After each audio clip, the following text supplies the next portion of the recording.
Hello, welcome to another video from Avenue X looking at Chinese drama land in the past week. Let's first talk about dramas that have aired.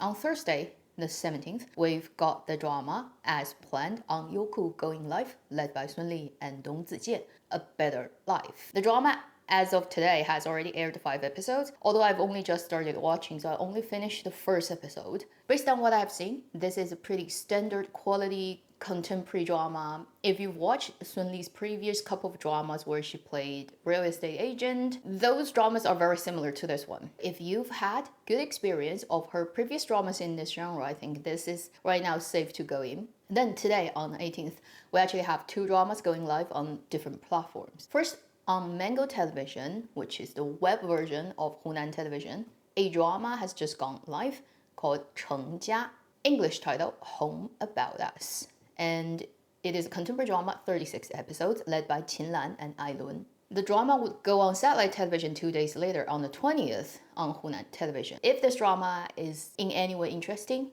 I'll be talking about it later. Also, we have a short drama that has just gone live on iQIYI, belonging to its Miyu Juchang, only 13 episodes, called 借命而生, A Life for a Life. And this is another crime drama featuring criminals, police. Since it's led by Qin Hao, you can already kind of expect what it's gonna look like. And if you look at the casting, it includes Qin Hao as the male lead. It also features another male lead played by Han Geng. There's Shi Pengyuan, who was one of the older kids in The Bad Kids many years ago when they first started Miwu Juchang and got really successful. Again, I haven't had time to check it out. It literally just went live, and I was looking at the trailer yesterday when they released the latest trailer. I feel it's definitely focused on Qin Hao's character, and he's a policeman. He's a huge fan of Sherlock Holmes. Since it's iQIYI drama, and since it always has this problem when it comes to police, detective, it tends to do dramas that actually features the policemen as super incompetent people. And usually it's only the lead character who is the lonely hero who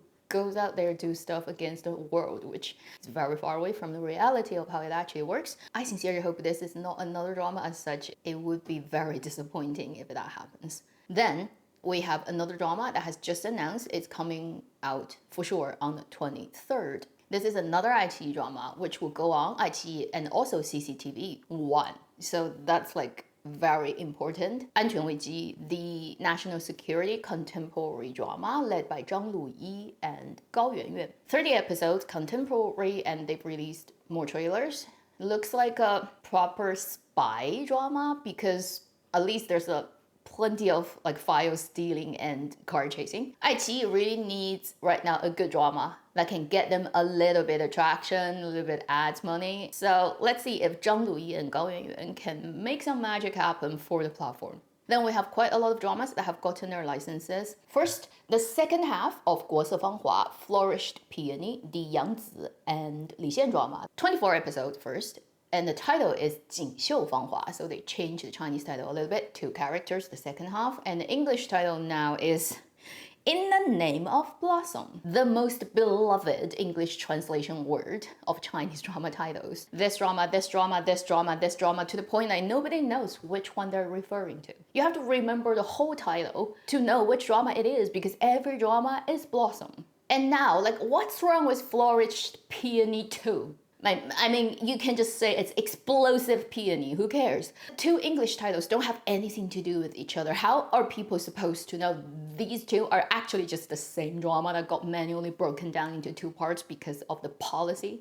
And Mango can air it technically anytime, and they are probably waiting for the best slot for it to come out, which most likely is going to be summer holiday. Fandoms can have 24/7 doing data for all the leads because they don't have any schoolwork to do. Next, the Tencent contemporary romantic drama 32 episodes 许我要演 Love's Ambition, led by Zhao Lusi and Chen Weiting, also has gone through censorship, ready to air anytime. Honestly speaking, I have absolutely no hope in it being a good drama or providing any good performance. Chen Weiting really has never been a good actor. And then as for Zhao Lusi, I don't think she's really interested in acting right now at this stage in her life. In the recent couple of years, if you look at everything she's played, I don't think she's really in acting anymore.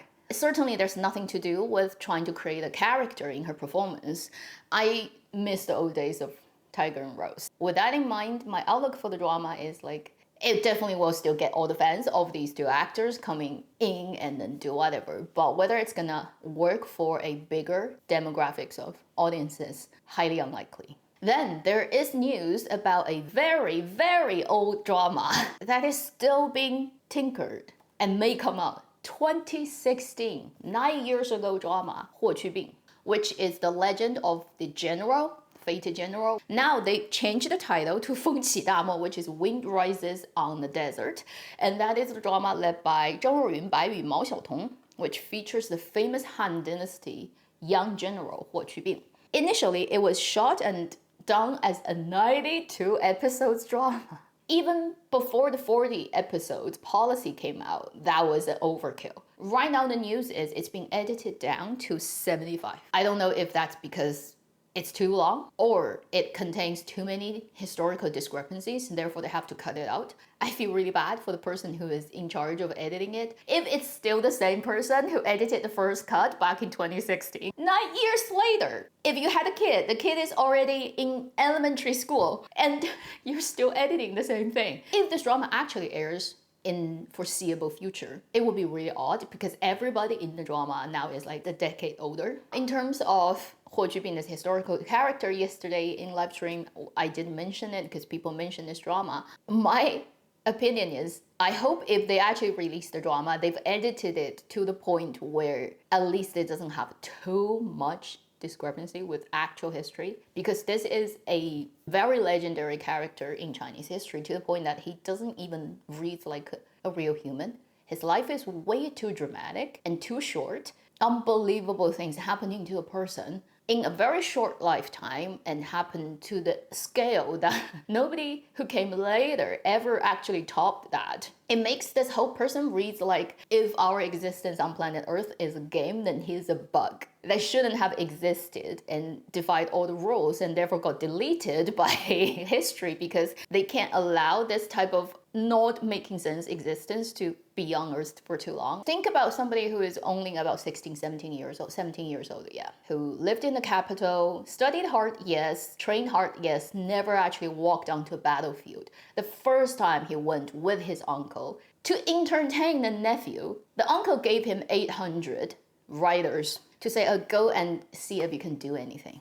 And then he just like did it first time, surprised the uncle, because the uncle didn't even think that he himself could do this level of winning with 800 soldier killed like over 2,000 enemies and even cut the head off the leader and changed basically the direction of the whole battle. And that's the first time. He was 17. He also doesn't read strategic books. He doesn't believe in that. This kid is like, yeah, the previous people have done these things, but I want to do it my own way. I'm not interested in what other people have collected and learned in the past. It's their thing. It may not work for the current condition. Right now, I am on battlefield. I have an idea. Let's go and test it out. And he went to do that and epic winning. So in his life, about 6 years, from 17 to 23, because he died at 23. He did majorly like 4 or 5 huge battles that are all not making sense. He did it in ways nobody expected any human beings would be doing, and all epic winning. And it comes from a kid who does not believe in books, who had all those genius ideas that just come into his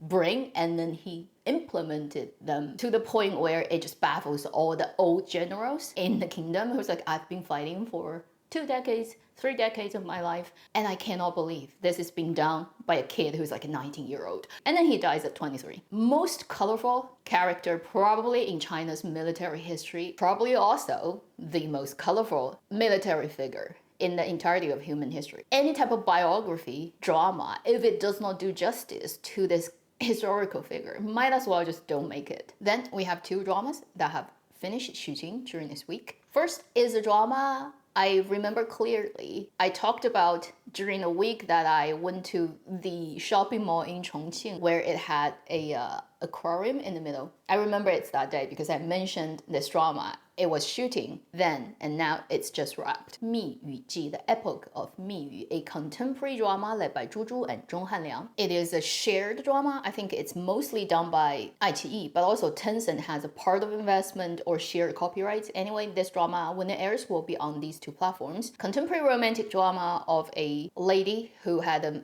divorce and therefore become pretty much penniless and then had to do janitor job at a hotel. I mean, Zhu, look at her, right? Like her playing a janitor, like I just feel like that's very unbelievable. Somebody who looks like this, right?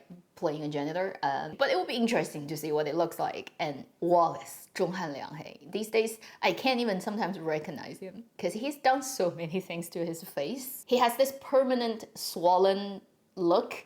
Anyway, so that drama is done. Then another drama wrapped, which is weirdly, I feel it's been going on forever, ever since they started shooting, due to every week I get some paparazzi leaked stuff because it's a two male leads drama and it happens to be two pretty hot guys. Hot, not meaning sexy, but meaning like popular.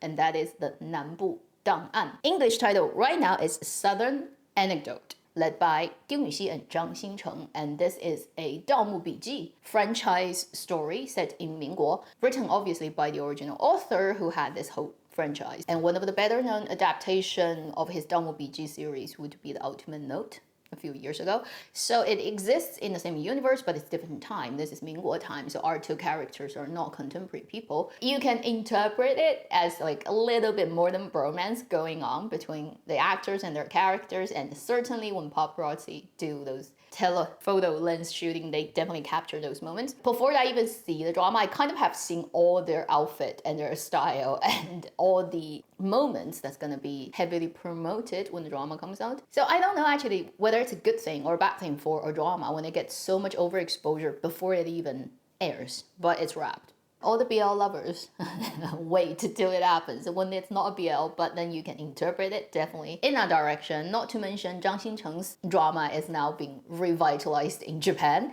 and it's been slowly airing, and the latest 2 episodes did recreate some epic moments they had in the novel, which a lot of people thought they wouldn't do, but they actually did. And then another small wave of excitement I've noticed yesterday because it airs like Wednesday, Thursday, I think, something like that in Japan. Anyway, so if the Japanese drama catches more as it airs into the later part of it, even though it's not publicly aired in China, it's not like internet will ever be short of ways to get these things distributed, and every BL lover in China is gonna get more excited. Even when 南部档案 is not a BL drama, nothing can stop people from just totally read it as such when it comes out. Then we have a much more normal drama that has started shooting.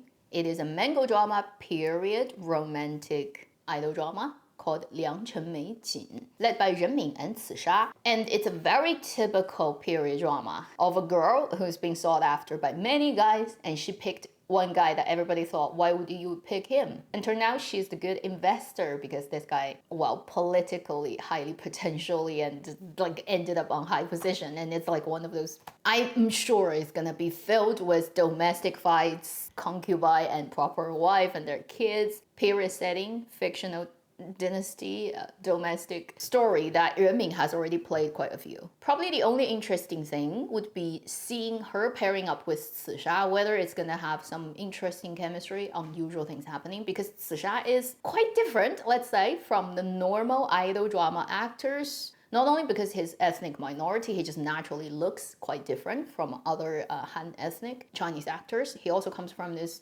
quite different background. So I hope this drama, at least with him as the male lead, will look a little bit different than the Zhang Wanyi led dramas that just looks identical from one another. You can't tell the difference. We have a couple of more dramas that have started shooting or will start shooting. Chang Feng Qi does not yet have, I think, official title. Literally means the wind rises. And this is a Mingguo drama that has started shooting this week, led by Li Xian and Li Yitong. Mystery crime. Our male lead, played by Li Xian, is a rich second generation who married a opera singer. Definitely not gonna get a lot of love from the society back in the days when this type of marriage happens, played by Li Yitong. And then weird things started to happen in his family. People get murdered, people disappear, people die, and then he soon realized she is a lot more complicated than he first initially thought of her as. And then he got involved in the investigation of what is going on, and it ended up being connected to a gangs group that's doing like something underground and it's pretty like mysterious and crime stuff. So that is the Mingguo setting drama. It's being shot. Then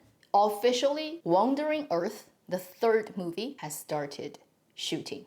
They've held their opening ceremony. And the director or all the major people came and then take a photo and announcing we start in April 2025 and aiming at releasing the film Chinese New Year 2027. Not too bad, 4 years for a huge sci-fi. I'd say it's a reasonable amount of prep time. The third movie is gonna feature Shen Teng as one major character. So now you have Wu Jing, Liu Dehua. They already exist in the first two movies. Now you're gonna have another very important role played by Shen Teng, who is a comedian. Like, he is one of the most famous comedian in China right now. And this does raise some questions, I think flags for people, because Shen Teng has been so deeply associated with comedy, this genre, that almost no Chinese audiences can take him that seriously. When they know it's his movie or he's in a movie, they know it's a comedy. They wouldn't think about it as anything serious, dramatic, whatever. The general public's impression of this actor is not necessarily lending to sci-fi. So it is really questionable or worrying why they would pick him to be a major new character in the third movie. I don't think Guo Fan is gonna screw up this franchise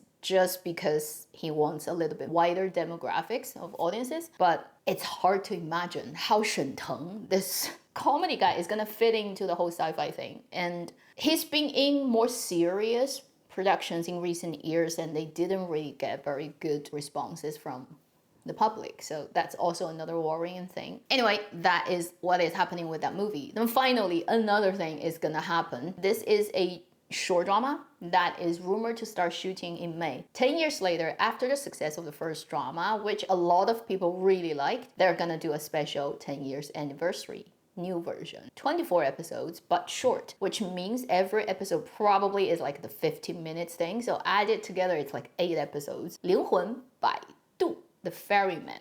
It is before my channel. A very old IP. So if you've been with Chinese dramaland longer than a decade, you probably know this. It was done by Chang Feng Qi, Guo Jingyu, Yang Zhigang, you know, all those people who belong to that company that these days are doing really well because of the success of Strange Tales of Tang Dynasty and many other things they're doing. All the original cast of 灵魂摆渡, Ferryman, are coming back, and this is the Ferryman 10 years anniversary. That's literally its title. That alone is exciting enough for a lot of old fans of this franchise. And those actors, most of them are mid-age into the older age range now, so they don't play leading roles anymore in, let's say, typical idol dramas. But you have seen them in many other things. For example, The Strange Tales of Tang Dynasty, because it's done by the same company. The Emperor, the guy who's a painter in the second series first case, one of the maid who is serving the emperor. Like, they're all actually the original cast of the Ferryman. And this is the good thing about having a very stable and consistent and functioning, doing well production company that has a core team that does not change. Like the producer, the writer, the directors, they've worked together for decades and they can do something like this because production companies often go bankrupt like sooner than 10 years, so they can't live that long and everything they've done before just disappears into the wind. And Changxing happens to be one of those companies that has been around for long enough and they're actually doing better and better every year. So good news for everybody who liked Ferryman. Don't you just wish this could happen to all of your favorite IPs? That is the end of this video. It's a bit long. We have quite a lot of things that we went through. Hope you're doing well. If you want to hear me talk more about stuff, which is a pretty long live stream I did on Thursday, you can check that out here. Please take care. I'll see you in my next video. Meanwhile, live long and happy drama watching.